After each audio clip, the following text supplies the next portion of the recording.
break fix. So if you're looking at this slide, your software engineers are developing new product features.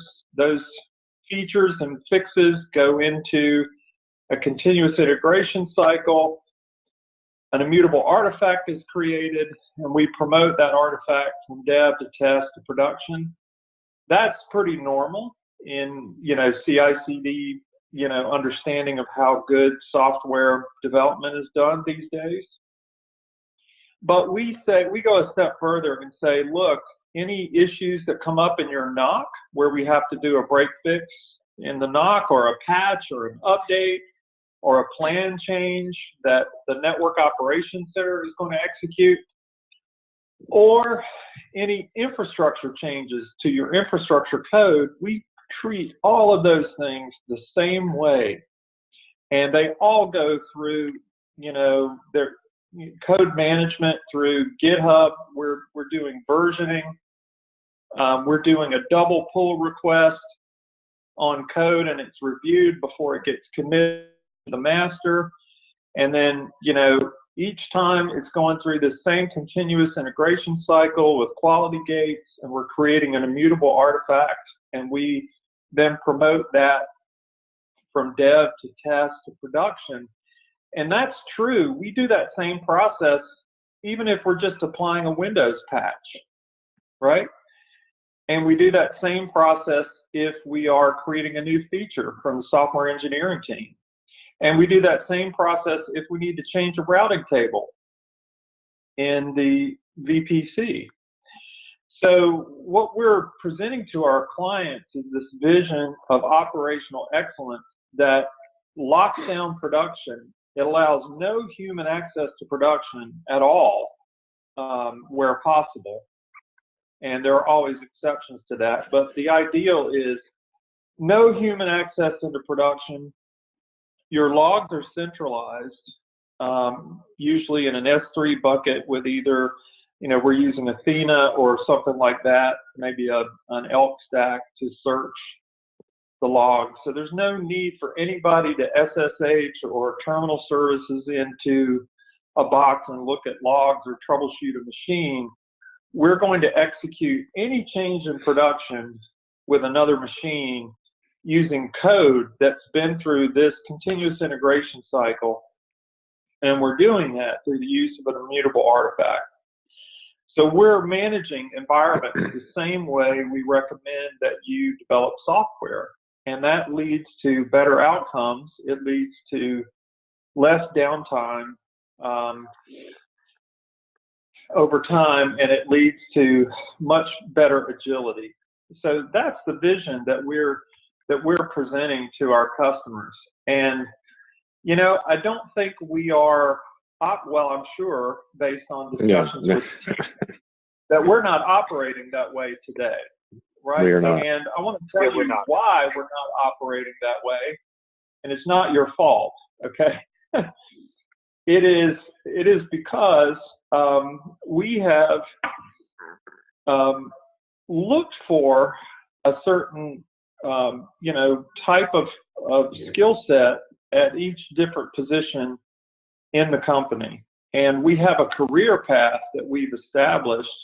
If you start out in our Network Operations Center and develop your skills over time, you can become a DevOps engineer. And we have a path all the way through SysOps 1 and 2 and DevOps 1 and 2.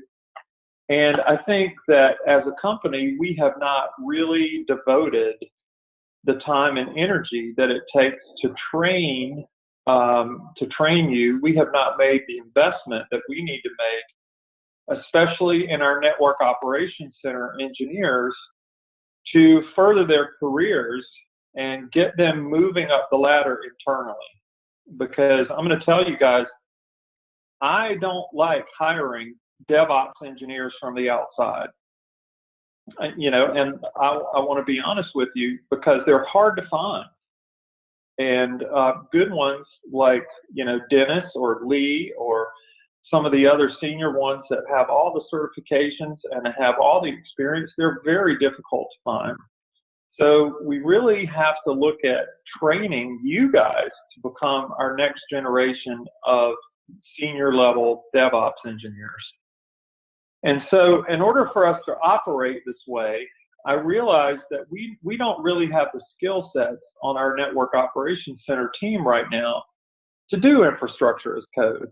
You know, if I said to you guys, all right, we're locking down all our production environments today, and after tomorrow, the only way you can change anything in production is to do it through Terraform, I think we'd all have a collective, like, oh my God, what is he nuts? You know, Yeah. we're just not there yet, right? So that's what prompted this call. Okay, it was the recognition of the fact that we present a vision of how customers should operate to our customers, and we aren't really living up to that vision. And that is not your fault. It's my fault. And so the reason for this call is to talk about how we invest in you, especially our network operations center team, to develop the skill sets that we need you to have in order for us to operate this way. Okay, does that make sense? Any questions about that so far, the background? I think you've presented a very clear vision there, Kenneth. I think that what we should talk about, if there aren't any further questions, is kind of our systematic approach that we are going to go through in order to realize that vision. How we're going to go through things client by client, but that would be the next thing that I might want to cover. But I mean, do the guys on the team, do you understand kind of what we're after? And it's not, this is, I want to be clear that this discussion is not punitive in nature at all. We've been operating in a manner that doesn't line up with the vision that we are selling to our clients. But that's not anyone on the desk or any of the team's fault. It's just we want to raise the bar, elevate our game, and really kind of follow through with that ultimate vision that we're selling to our clients, which I think is the right vision. And to Kenneth's point, one of the things that he mentioned is that, it's not that every single change is done through, an immutable artifact. There may be cases where, we've got to have a break glass account or something, and, the shit has hit the fan and we've got to just get in there and do something. And that's fine if we need to do that, but that should not be our default, operating procedure. That should be the exception, not the norm.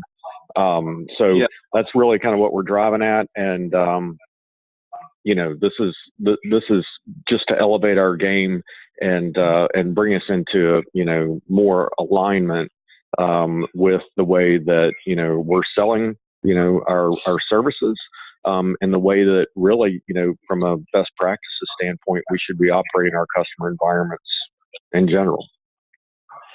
Yeah, so let me give you guys what we are doing right today. This is what I didn't really say that I should have said. What we are doing right today is when we build a new environment, we build it in Terraform first. Let's take BL Harbor, for example. They have a very complex FedRAMP compliant VPC that Lee designed a couple of years ago. They have a lot, we'll get to the exceptions later. Sure. But we designed a great FedRAMP compliant VPC for them. And we didn't deploy anything through the console. We wrote the Terraform and then deployed from the Terraform. And that's the right way to do it. But then when we started operating the environment, we started making changes in production, not with Terraform. We started making manual changes, and the customer is making changes, and we're making changes. And what we did, we committed that Terraform to GitHub, and basically it's still there, but it has no resemblance whatsoever to what's running in production. Okay, so there's been a huge there's been a huge drift. There's been a huge drift from where we started with that environment to where it is today. And what that means is if we ever had to do a disaster recovery for them in another region using infrastructure as code, which is their DR plan, basically, if we ever had to do that, I would question whether we could get the environment up and running at all. And we would definitely, if we could do it through tribal knowledge and things that you guys may have in your head still, if we could do it, it would take us a day or two for that to happen. Yeah. And, you know, we tout with our customers that if you take an infrastructure as code approach, one of the big benefits is, you know, we can recover your environment in another region as long as you're replicating data. We can recover your environment in 10 minutes, you know, just by running your Terraform in, you know, another region.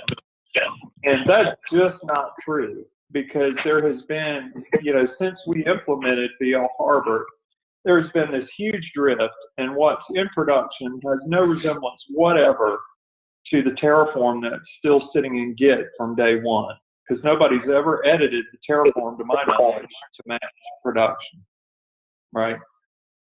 Yep. So that's what, some of that is what we're doing right. You know, we're using Terraform because we have those skill sets on the embedded teams. But once we turn it over to operational readiness, you know, then we have great people, smart people on the Network Operations Center team who are doing a job, and they're giving us their best effort, and they're doing a great job. But they know how to do things manually, and we need to get them up to a level where they can operate in an automated next generation infrastructure as code way. Does that make sense to everybody? Yes.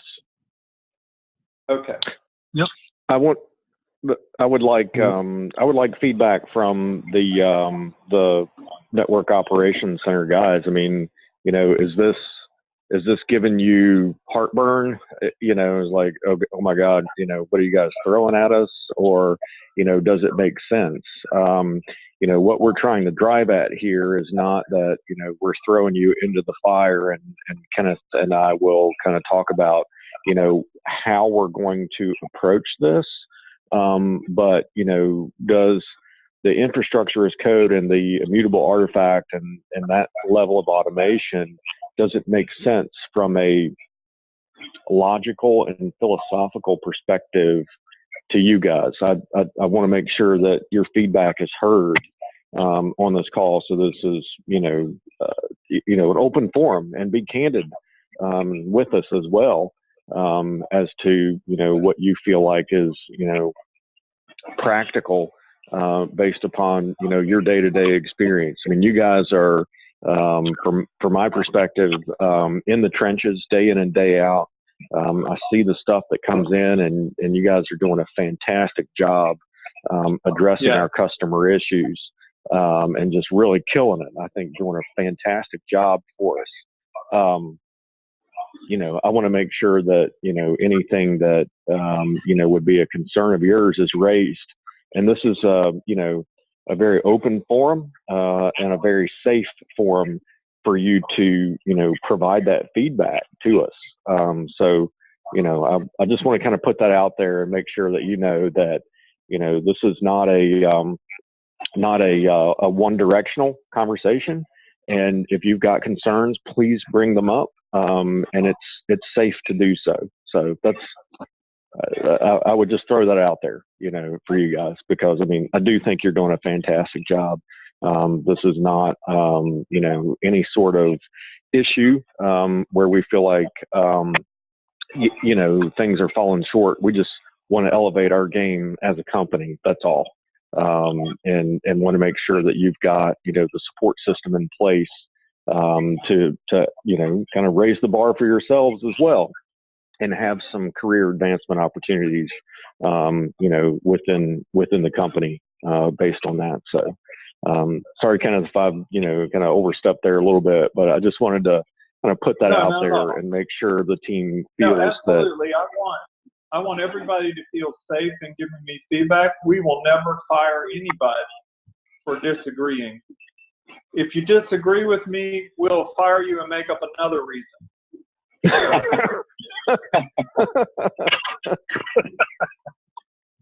So well, I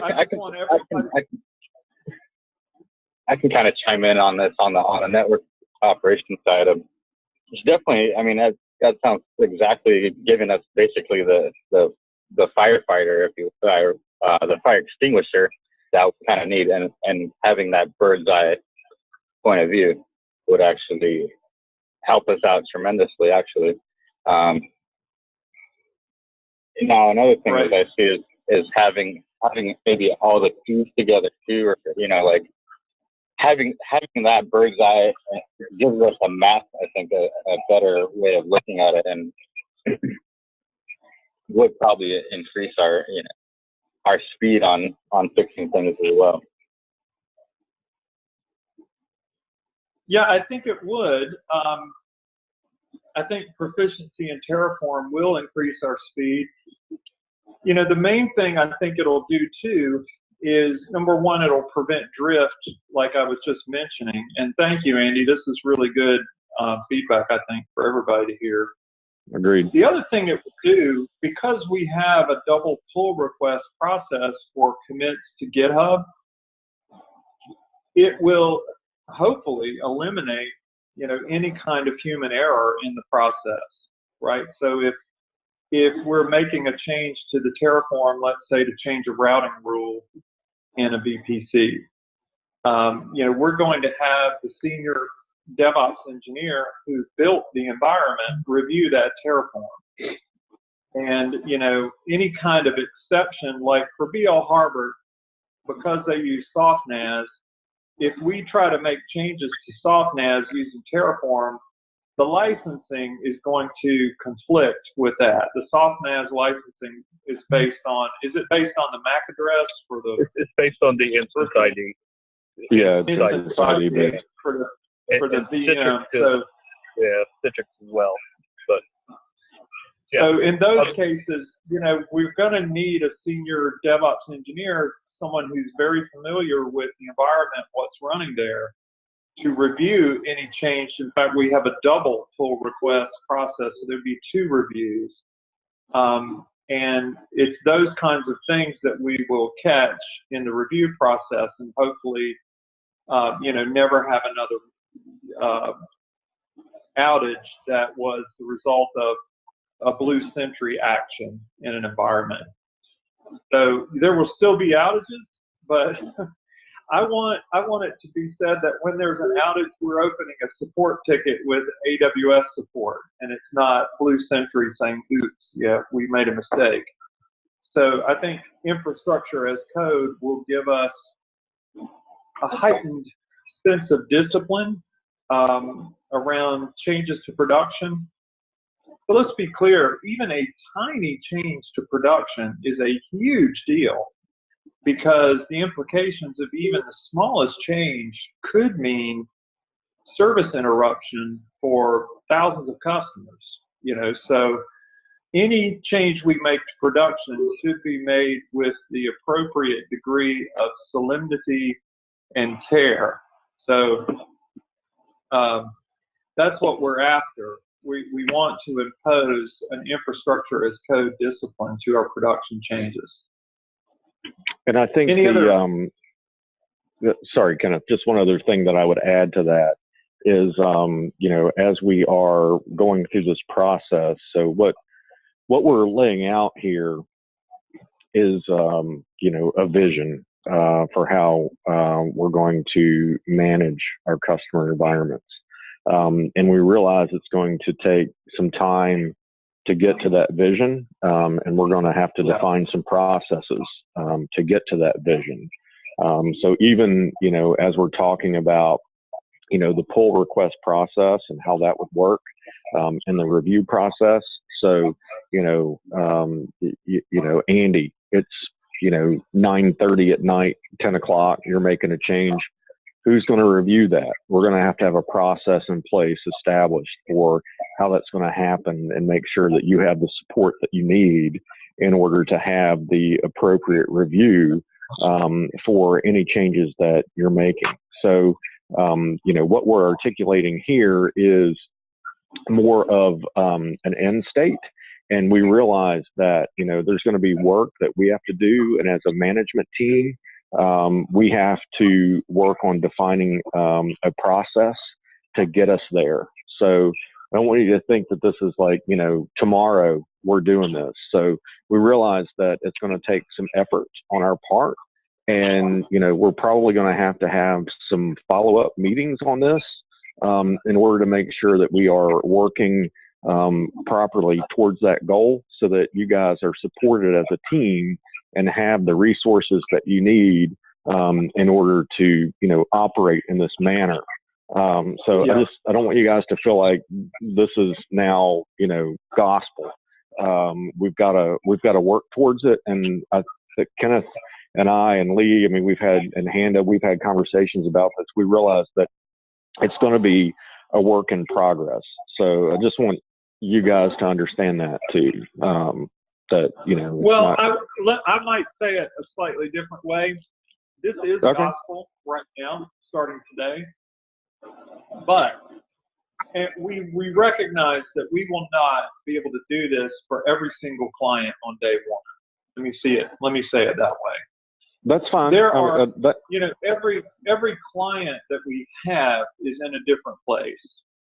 Like Dennis, would you say that I think it's true that Upside is already operating this way? They never make a change unless it's made through code, and all their changes in production are made with machines. Is that true?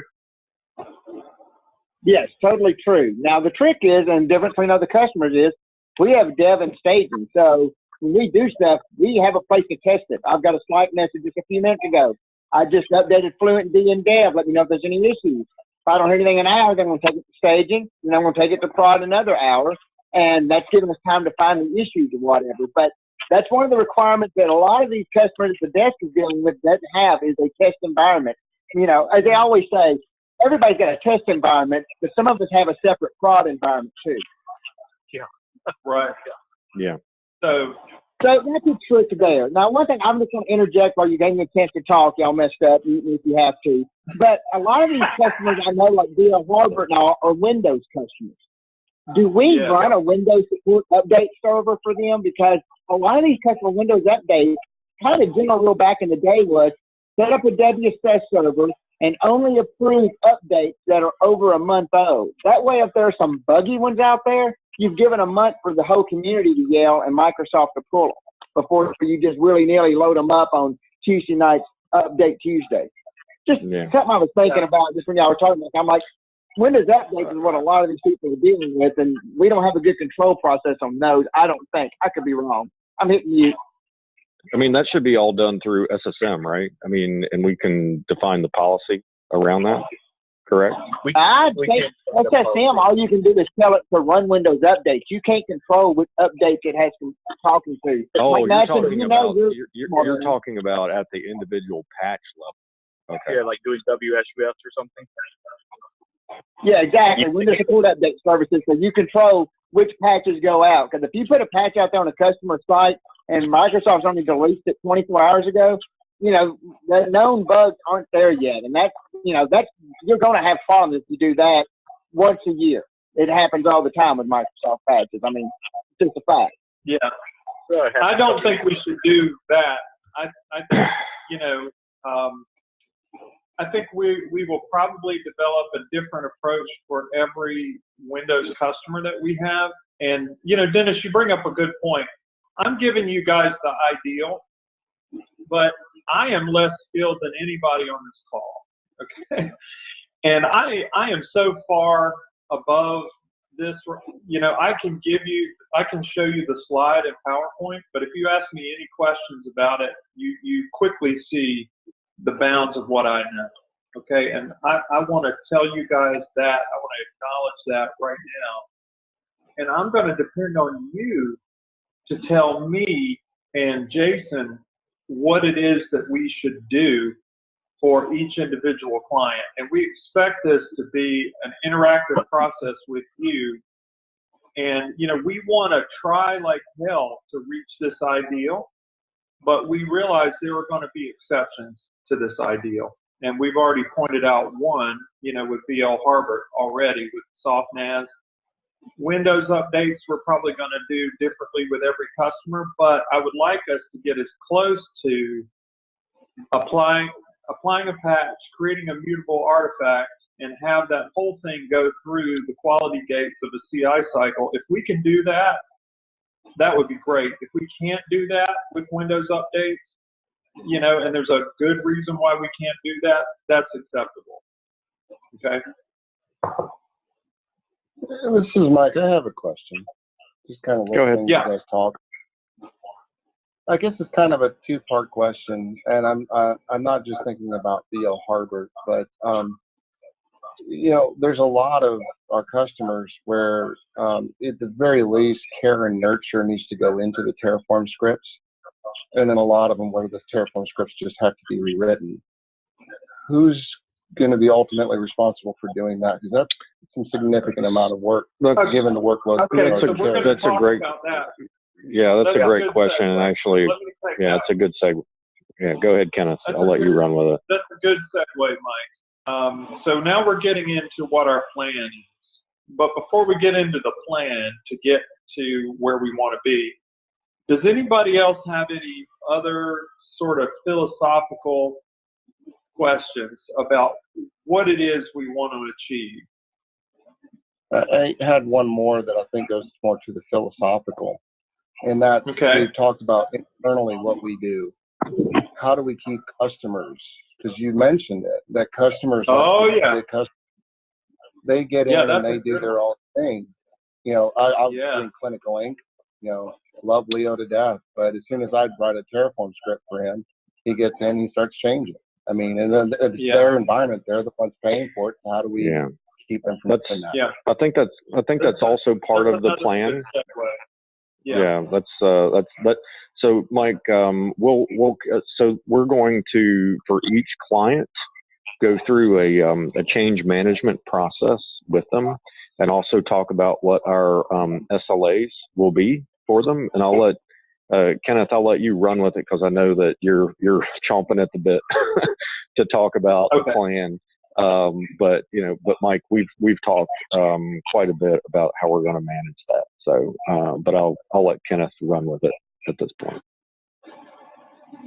Yeah. So I'll go ahead and start on the plan, and I guess if there are any other philosophical high-level questions, maybe the plan will sort of crystallize those. So, like we said, we realize that we cannot get here across all of our clients tomorrow.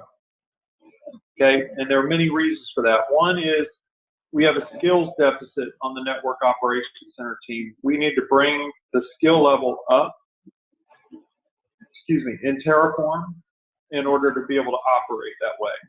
Number two, like Mike just brought up, we don't have production locked down, and we don't have the Git repos locked down in many cases where you know, the customer can both change production environment while it's live, and the customer can also go into GitHub, get the Terraform, and change it in some cases, right? So we don't have discipline. So the first obstacle we have is we don't have skill sets across the team in general. We have pockets of the skill sets on the embedded teams to operate this way, but the skill sets aren't distributed to the NOC in order for us to really work this way across all changes. That's obstacle one. Obstacle two is we don't have the environments and the Git repos locked down with both internally with us and with customers. Okay.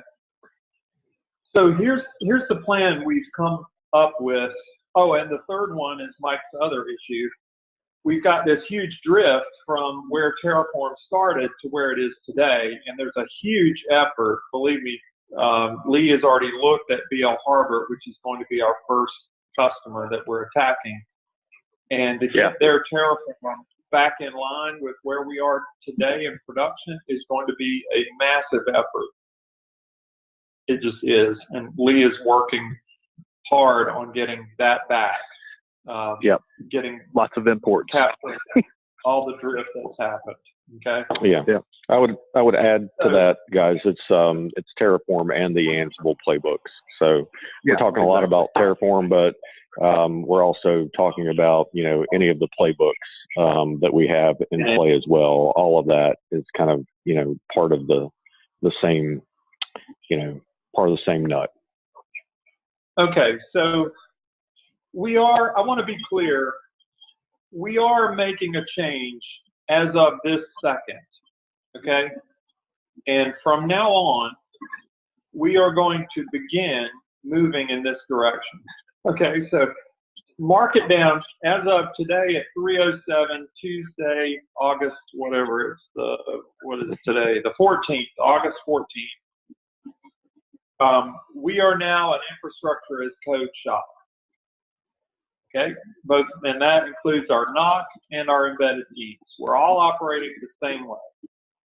But we have an effort in order to reach that operational ideal across all our customers that involves, number one, establishing parity between our automation, both Terraform and Ansible playbooks, and what's actually in production. That's number one. And then number two, bringing our skill sets on the NOC up to the level they need to be to operate that way going forward. So we have to start with good parity and a baseline Terraform and Ansible playbooks. And then once we have that, we can't let that drift again, or we have to go back and do that reset all over again, right? So we think the best way to approach this is a single client at a time. And we're going to take this first client, BL Harbor, and I'm not going to set any expectations yet that we're going to do like one client a week or one client a month. I want to see how long it takes us to get BL Harbor done, and then we'll set some objectives for our customer base. Yeah.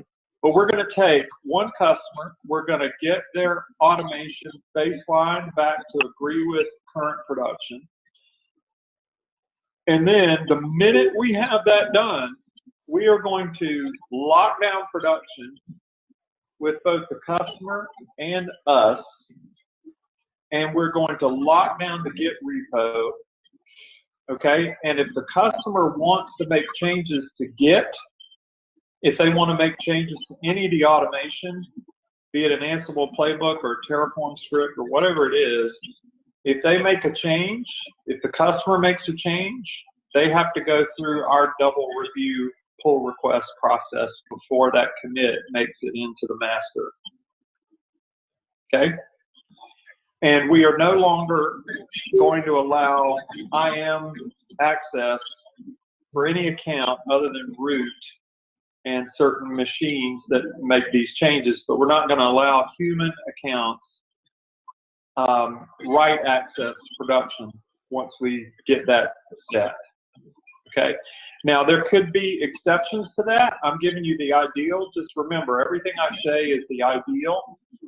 I understand that there are going to have to be exceptions, but when we have an exception, we're going to document that exception. Like, for example, SoftNAS. If we need to make changes that affect SoftNAS, yeah, probably somebody's going to have to log in to production and massage that some, and that's okay. But I want us to document anything that has to be done manually, and then limit the IAM access to production to a very, least privileged kind of philosophy. All right, and we only have documented exceptions where we are going directly into production and making manual changes. Okay. And this would all be documented, guys, in the run books. So our change management process for all of our clients should be very well documented there. And where we have exceptions, those will be in the run books. So, you know, everything should be captured there. So if we know that, you know, for example, you know, for Mike, you know, for your point about ClinicLink and Leo, like, I don't think Leo is going to relinquish, you know, having root access and being able to log in to his servers. I don't think that that's going to be practical. I think we should push him that way. It might take him a little bit of time to get there. And maybe, you know, after some prodding and pushing, we can get him to the point where he sees the value in that. But in the interim, what we would say for them is that, you know, Leo, you log into the server, you make a change, you know, this is your SLA, you know, based upon that. We just can't support them at the same level that we're selling them, you know, if they're going to be able to just, you know, log into their servers and make whatever changes they want. So, yeah, so Mike, that's the answer to your question earlier.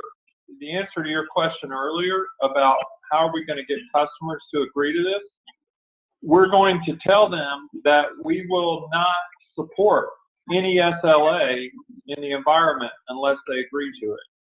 So we will say, look, you can do anything you want. If you want to just put, you know, make every IAM account have right access to, just give everybody root if you want to. We don't care.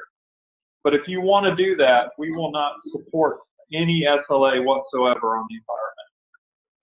So if you want to keep our current SLAs where for, you know, level 1 events, we have a 15-minute response time, 1-hour resolution SLA with you,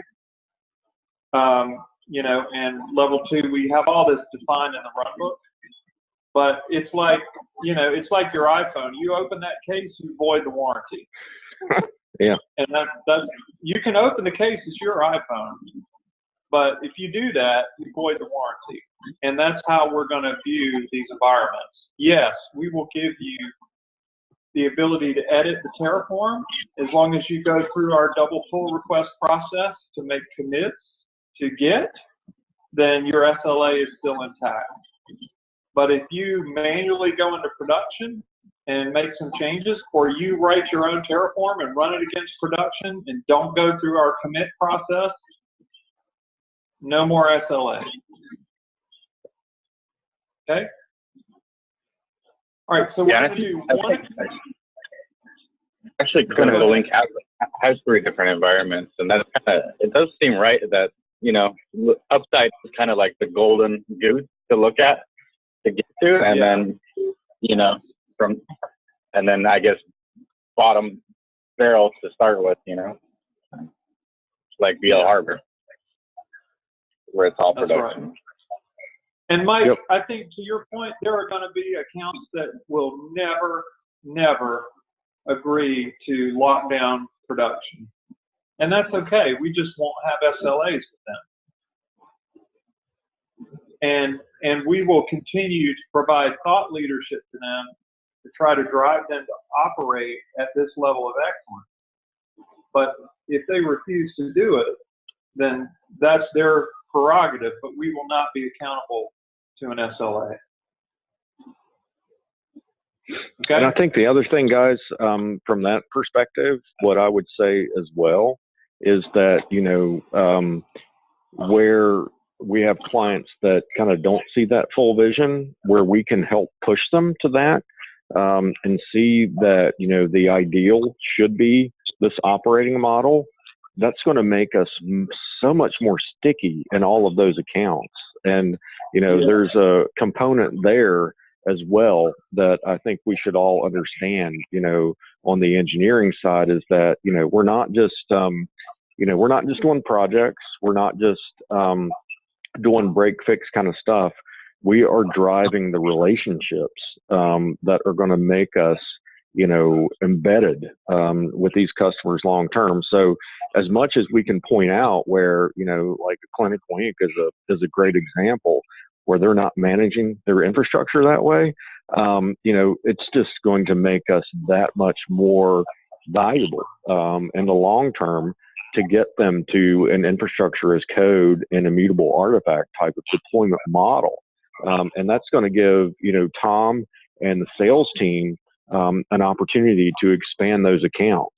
So I want us to think about that as well when we're engaging. I don't want us to just think, all right, well, fine, these guys are going to manage it this way.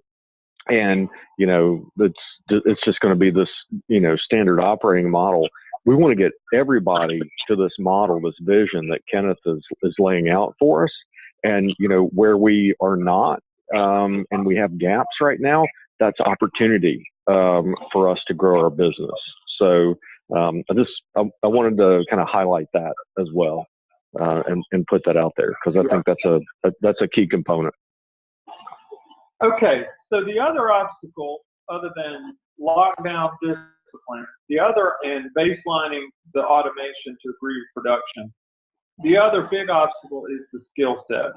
How are we going to provide training and get you guys on the knock to the level of skill that you want to be at to operate this way?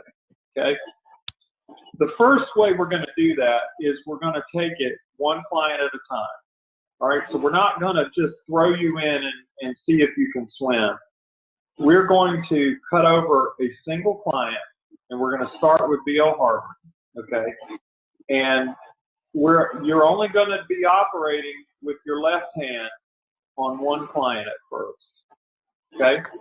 And this is the way we're going to do it. When Lee finishes baselining their automation templates, we are going to use the showcase demos that you already have in place. They're running like every 2 weeks right now, I think. I'm switching them to every week. Okay, so we're going to switch those every week. And I think your next one is Tuesday, is it? Correct. This coming Tuesday. Yeah, a week from today. This coming Tuesday, God willing, and if Lee doesn't have a nervous breakdown, he's going to be finished. Questionable. Yeah, I was going to say, it's a tough nut to crack, but I'm working on it. Yeah. Oh. So by this Tuesday, we hope Lee will still be alive and have his saneness, his sanity, and all of his faculties will be intact. And we are going to have this automation baseline done. And we are going to have a public code review, not public, but an internal code review with the NOC.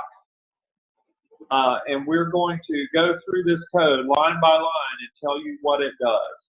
Okay, so we're going to say this line here is where we're setting up our subnet. And if we need to change it, these are the parameters, how you would change it. These are our routing rules. If we need to change a routing rule, this is how we change it in the code.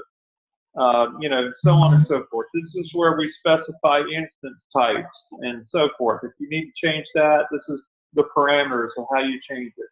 We're going to walk you through that in the showcase, okay, for this one account. And then we are going to lock that account down, okay? And just that one account, not all the others that you're working with, but just this one, so that when a change needs to be made to that account, we're going to do it in Terraform. You're going to do it, right? So at first, you're going to you're going to have to look back at the video of that showcase on YouTube and watch it like 5 times before you try doing it, okay? And then you're going to try to do it, and it's going to be wrong, and that's okay, because you're going to make that pull request, and somebody else on the team is going to review that Terraform and say, hey, you were close, but this is what you need to do. And we're going to teach you by doing, right? So in that one account that way until we see that that's working, okay? And then we're going to take another account and we're going to do the same thing. And over time, you guys on the NOC, you are going to demonstrate to yourself and to the whole team your competency in Terraform, Ansible, whatever else that we're using as automation frameworks for that customer. Okay, and you're going to have, so for every customer that we cut over, you're going to have a showcase code review. You're going to have a full explanation captured on video there for you to look at again in the future should you need to refer to it. We're also going to have, I hope we're documenting the code very well. We're commenting it very well. And I think there's a function in Terraform or in some tool that we have that can pull the comments out of the code and actually make some documentation that can go into. There's some tooling that we can use to do annotations to pull the comments out of the code into Confluence documentation. Into Confluence. That's what I'm looking for, Confluence. So we're going to provide you video explanations from the showcases and documentation in Confluence on the code that's in the repo for that customer. And we are going to hold your hand. There will be, for plan changes, it's easy, right? You're going to have a senior DevOps engineer to Slack with or call and get guidance to make the change that you need to make. We want you to make it, though, and then once it's made, you commit it through the pull request, have it reviewed, and then you take the feedback from the reviewer and make the changes that need to be made in order for it to be good enough to commit to the master. Okay? So this is going to be a client-by-client process. And over time, I hope that by the time we get to like the 5th or 6th client that we've cut over, that a lot of this is beginning to be repetitive to you guys on the NOC, and your Terraform skills are going up and up and up, and maybe even some Ansible playbook skills going up. And you begin to improve your skill set. You're making yourself more valuable. You're enhancing your resume. You're forwarding your career path at Blue Century, hopefully to being a senior DevOps engineer. And you're getting there faster because we're pushing you. We realize we're pushing you a little bit outside of your comfort zone today, but you're going to love it. If we've hired you right, and I know we have, we only pick people who get bored if they have to do the same thing over and over again, and we pick people who love to learn new things and get bored if they don't. And so if we are right about you, I think you're going to love this, because it's going to push you a little bit to learn something new, to get better, and it's going to enhance your value both to us and to the market in general. And we will reward you by promotion and pay increase, and everybody's going to love it. That's what I hope. I would also say to this as well, to the folks that are not on the desk, I would challenge everybody to think about a coaching mentality. When you get, a pull request or somebody, that's asking you for, guidance on something, don't just tell them how something should be. Coach them as to why. Let's all lift each other up. A rising tide lifts all boats. And that's, I think, the approach that we want to take with each other. And I think that this is going to be a great model for our company, but I'd also like to kind of push, our senior engineers that are on this call to use it as an opportunity to expand their skills as well, and to be coaches and help enhance others. That should be something that we should be on the lookout for too. So, I think that's the way that we have to support each other and grow our business. Okay, so let me just summarize, and then I'll leave some time for questions, and then we'll be done. Okay? Okay. So here's the 50,000-foot summary. Number one, what are we doing? Effective immediately, we are adopting an infrastructure as code operating model on a single client basis. And that's going to start Tuesday, officially, when we lock down the environment at B.L. Harbert and have an automation baseline that agrees with production. And we're going to continue educating and moving towards that universal process across all our clients. But we're going to start slowly with one customer, and we're going to give you guys the support, training, and review that you need. Okay, that's what we're doing. Why are we doing it? We're doing it, number one, for better outcomes for our customers. We want them to have better disaster recovery capability. We want them to be more agile. We want them to have less downtime. Okay? And infrastructure as code does that to the extent we can reach that ideal. Okay? Number two, another reason we're doing it is better outcomes for us. We don't want to be up all night trying to troubleshoot something that we broke in the environment.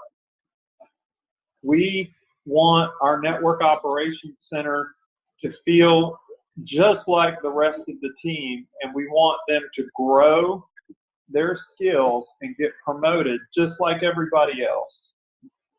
So there are better outcomes for us as well as the customer if we do this. Yes, it's going to take some effort, and yes, we're going to be outside of our comfort zones, but nothing worth doing is ever easy. And there are big rewards if we do this. Not only are you guys going to get promoted faster, you're going to be worth more in the marketplace, but you're going to feel better about the work you're doing because it is going to be next generation managed services. It is not your father's Oldsmobile. We are going to drive a Tesla in this company. We're not going to drive a 1974 Olds Cutlass. We're going to drive a Tesla here. And that's what we're about. We're about being the best technically that it's possible to be in operating an environment, and we're all going to feel much better about that if we can do it. Okay? So that's what we're doing and why we're doing it. Any questions?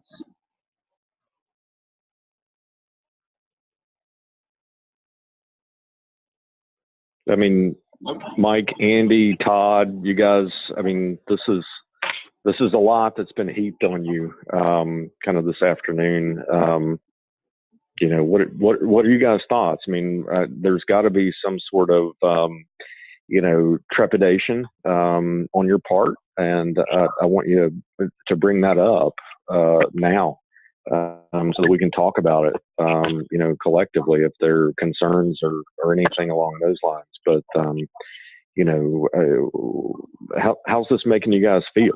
Are you feeling like, yeah, man, you know, let's charge into it, let's go for the challenge, or are you thinking, all right, this all sounds good philosophically, but I'm still not, you know, sold on how I'm going to be supported with this? I mean, knowing that we've got, you know, some process stuff, and I'm sure that, you know, there will be additional refinements to the process as we move forward. But, you know, I want you guys to not feel like you're just getting, you know, pushed into the deep end of the pool, and that you understand that, you know, we've got a vision. We've got an ideal of what we're striving for, but we're also, you know, recognizing, you know, where we are currently, and, you know, that, you know, based upon your feedback, we're going to need to make sure that we have a system in place to support you. So where are you feeling like anything's lacking there? If not, you know, you're feeling like, yep, this is good, I'm golden, we'll just dive into, you know, the BL Harbert review next Tuesday, and all will be good. Or where are you thinking, you know, this is making me uneasy? And, you know, again, safe place, state your mind. I want to understand where you guys are. I'd like to weigh in on this if I can. But I'm really excited about this. I'm excited about learning this. This is something that I've talked to Handa about, that Handa's been pushing us towards, and learning Ansible, Terraform, things like that. I'm really excited that going forward, the disaster recovery, having that coded is going to be a whole lot better. It's obviously best practice, which is why you guys are doing it. But I'm very excited about it. I have the most to learn of anybody, but very excited about it. Great. I like the enthusiasm, Todd. That's great. Yeah, I kind of can copy the sentiment for sure. Kind of excited to get more hands on it. I kind of feel like I've got some background on it, you know, but as far as doing it and getting good at it and being able to do fast, you know, restores and stuff like that would be just all the more help. Honestly, I think that's awesome. That's awesome. Great. Good. I like this thing on I like it. You know, on just how much more workload it's going to be, but that's the only thing I'm kind of just saying as far as the engineers go and stuff like that. But well, you know, I think you know, from my perspective, I think there may be a little bit more work initially. You know, just as everybody gets up to speed. But you know, once everybody's up to speed, it's actually going to make us more efficient. And you know, I like the fact that, you know, you guys are chiming in that this is a motivating change, and that you're enthusiastic about it, because, you know, when we put our energy into something, there's nothing that we can't do. And, you know, I feel really good that you guys are feeling positive about this message, and, you know, that you're excited about it, because, you know, I mean, to Kenneth's point earlier, we don't hire duds. We hired you guys for a reason. We hired people that, you know, are talented, and you know, when we put our energy into that talent, there's nothing that we can't do. So I think that's a really good set of feedback from you guys on that.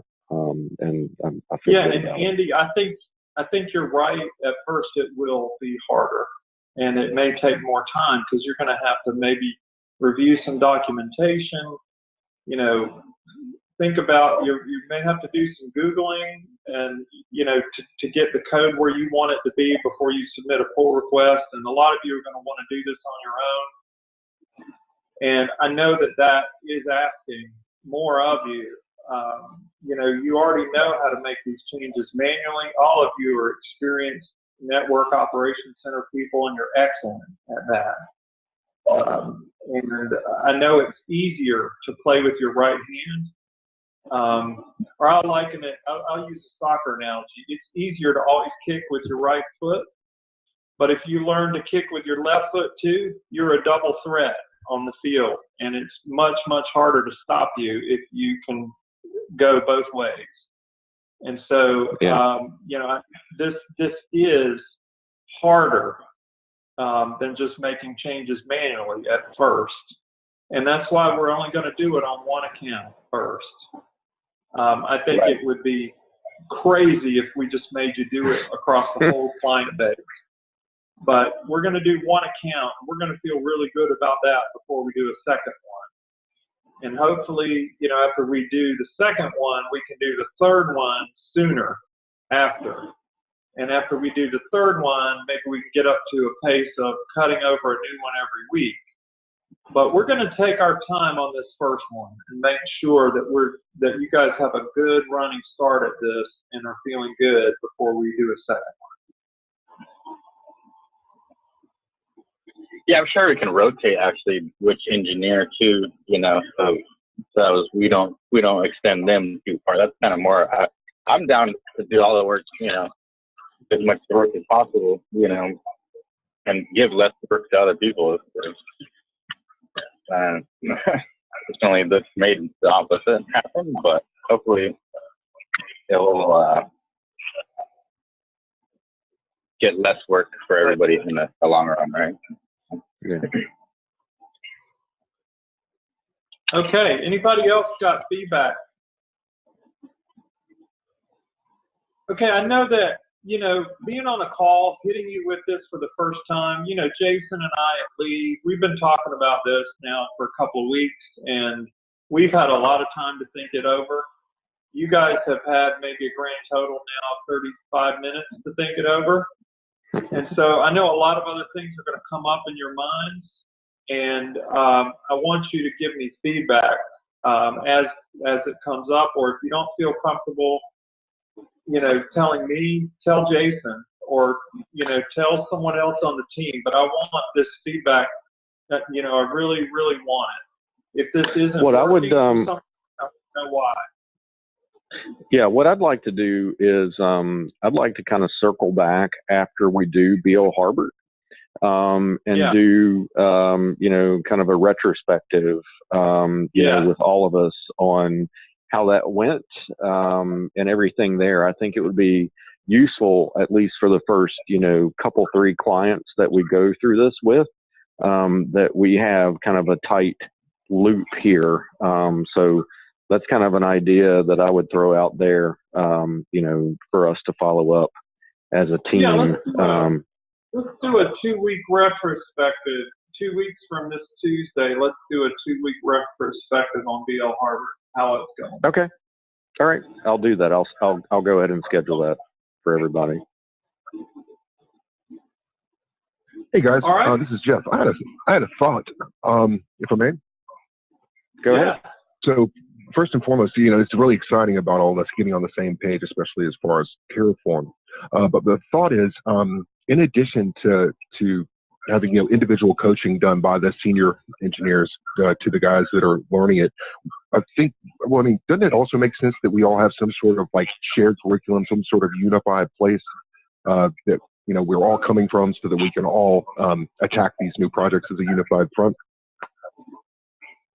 You mean Terraform training. Terraform training that we all participate in, so that we're all coming from the same place. So that when we are attacking these problems, we're doing it in the same manner. Because if we're out there and everybody's having individual coaching from different senior engineers, everybody's going to be a little bit on the same page. And if we're all just going out Googling for solutions, we're going to be different things. So the thought there, Jeff, was that as we're going through our showcase demos and we're going through each account, that's where we're going through the Terraform for that individual account. But to your point, there could be some more general training opportunities for Terraform, and I think we should look at that as well. In addition, because I think that there probably are some curriculums out there that would help us all get on the same page, just with general Terraform, even Ansible. There's training available for it as well that we may want to explore. That I think would help us all get on the same page. Okay, this is really good stuff. There's a Udemy course on Terraform. I don't know how much it costs. Yeah, we also have we've got a few seats to Linux Academy. We could ramp up that team if we wanted to. Oh, so Lee, we could add a few seats there. Is there Terraform on Linux Academy, Lee? There is Terraform. There's Terraform and Ansible. Oh, that would be awesome. That's what we should do then, in my opinion. I've actually shared my login publicly too several times, so I know that a lot of guys use it. So. Yeah, I would. All right, guys. Well, this is if you guys need money, approved to do an online course, as long as it's reasonable, I would definitely support that. All right. So Kenneth, I'll take the ball on that to work with the team and make sure that we've got whatever training is appropriate at an appropriate cost as well. But kind of what I'm thinking about here is that since we already have folks that are in Linux Academy, we may want to just go ahead and kind of expand that. And Linux Academy is very reasonable cost, in my opinion. Yeah, so I mean, it's not going to break the bank at all for us to add. add some users there. Yeah, and I did not see when I Googled Terraform training, Linux Academy didn't come up, but I'm sure they have one. It's in there. I'm looking at it right now. They actually have Terraform with Ansible. Yeah. Great. They have a bunch. And I noticed that the Udemy course also teaches you how to use Terraform with Packer to create custom images, which I'm sure that's part of the Linux Academy course too. Well, I think Packer's probably in Linux Academy as well. It is. Yeah, they have a whole section on it. Yeah. So, wow, and some of the curriculum that I see also includes special considerations for using Terraform on Elastic Kubernetes service on AWS, which is cool. I definitely, Jeff, to your point, I think some training is warranted in addition to the code reviews. And we would definitely, pay for any online training around, Terraform, Packer, any of these tools, Ansible, whatever you guys need to do this with excellence, we would pay for it. Fantastic. Well, this is a really great direction, and thank you all for your leadership in this manner. It sounds like a smart way for us to move. Thank you. Thanks, Jeff. Great. Well, thank you guys for letting me be part of this team. I've never worked with people this smart before. I don't make the cut. So I'm happy to be working with all you smart people that know what you're doing, and it's a privilege to learn all this stuff from you. So thank you for being willing to pitch in and move us in the right way.